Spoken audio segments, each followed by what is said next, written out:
Hey there. Today we're going to be talking about the book Dead 11. Um, remember the 90s?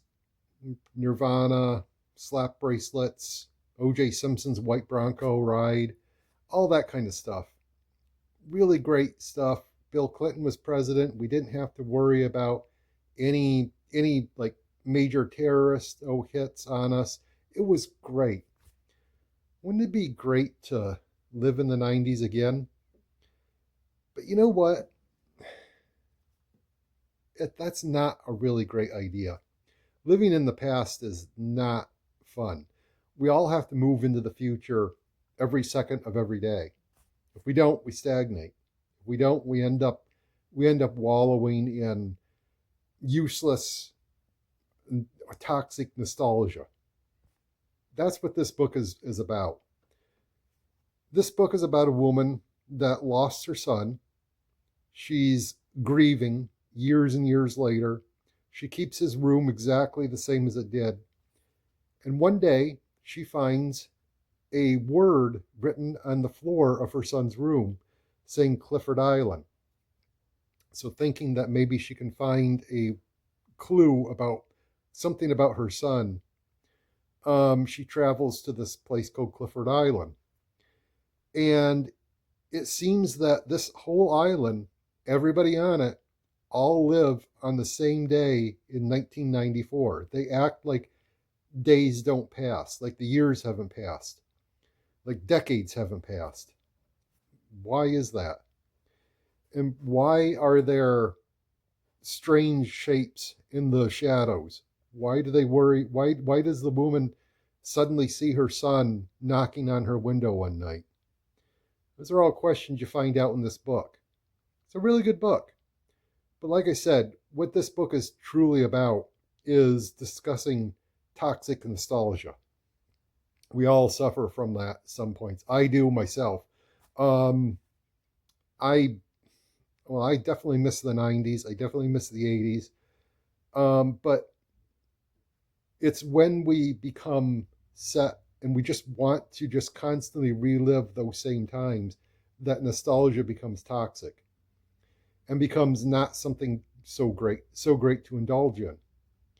So basically, we this that's what this book that's where the true horror of this book comes from. It comes from the fact that people have become so enamored with a single day, rewatching the white Bronco chase on television, rewatching the same sports that were playing that day, constantly only listening to albums published in 1994.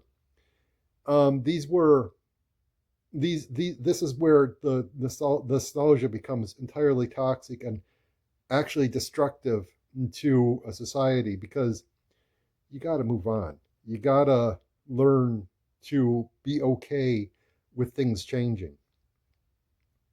And that's something that the characters in this book actually do not never actually learn, unfortunately.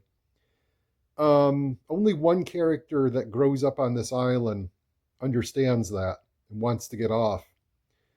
But other than that, it is a really bad place to be. So, when you think about your childhood, don't try to live in your childhood. Don't try and live in an earlier time. Move forward. Keep learning new things. Keep doing new things, because tomorrow could be better than today. It could be worse too. It could be the same, but it could be better. Roll those dice, because otherwise you end up with a nostalgia that's turned cancerous almost. Um, that's really what this book is. Like I said, that's really what this book is totally about. It's really about how bad that living in the past can be. And obviously, sometimes people grieve, but it's when that grief becomes a way of life that forces you to stop moving forward that it becomes bad. And that's obviously not a good thing. Um, should you read this book? Yes. It kind of It kind of slows down at about the 3/4 mark, and I kind of wish they had cut out a little bit of the plot because at some point the reader is a little bit further along than the characters are. That said, I mean, maybe if they had like cut out about maybe 15, 20 pages of the book, that would be great. But otherwise, it's worth reading. It's certainly worth picking up. I would highly recommend this book. It's a lot of fun to read. It's worth thinking about the ideas in it. Just pick it up and have fun with it. Anyway, that's my review of Dead 11. Have a great day. Stay positive. Bye bye.